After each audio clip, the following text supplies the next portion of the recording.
തലസ്ഥാനത്ത് ഭക്ഷ്യമേള സംഘടിപ്പിച്ച് പാർലമെന്റിലെ ജീവനക്കാർ ജീവകാരുണ്യ പ്രവർത്തനങ്ങൾക്ക് തുക സമാഹരിക്കുകയാണ് ലക്ഷ്യം.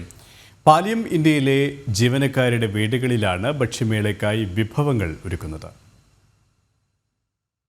തിരുവനന്തപുരം സ്പെൻസർ ജംഗ്ഷനിലെ YWCA ഹാളിലാണ് ഭക്ഷ്യമേള നടക്കുന്നത്. വെജിറ്റേറിയനും നോൺ വെജിറ്റേറിയനും മുതൽ മധുര പലഹാരങ്ങൾ വരെയുള്ള മായമില്ലാത്ത വിഭവങ്ങളാണ് മേളയുടെ പ്രത്യേകത.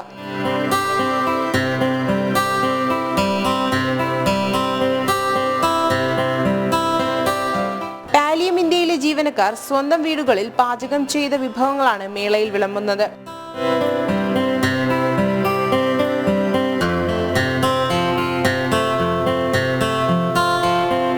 പാർലമെൻറ്റ് അങ്ങനെ കഴിഞ്ഞ 10-20 വർഷത്തിനുള്ളിൽ നടക്കുന്ന എല്ലാ ജീവകാരുണ്യ പ്രവർത്തനങ്ങൾക്കും നമ്മുടെ വോളണ്ടിയേഴ്സ്, നമ്മുടെ സ്റ്റാഫ് മെമ്പേഴ്സ് അതിനു വേണ്ടിയുള്ള പണം സമാഹരിക്കുക എന്നുള്ള ഉദ്ദേശത്തോടെയാണ് ഈ ഫുഡ് ഫെസ്റ്റിവൽ നടത്തുന്നത്. ഭക്ഷ്യമേളയിൽ നിന്നും സമാഹരിക്കുന്ന മുഴുവൻ തുകയും ജീവകാരുണ്യ പ്രവർത്തനങ്ങൾക്കായി വിനിയോഗിക്കുക എന്നതാണ് സംഘടനയുടെ ലക്ഷ്യം. പേഷ്യൻസിന് വേണ്ടി മാത്രമായിട്ട് ഞങ്ങൾ ചെയ്യുന്ന ഒരുപാട് സംരംഭങ്ങളിൽ ഒന്നാണ് ഈ ഫുഡ് ഫെസ്റ്റ്.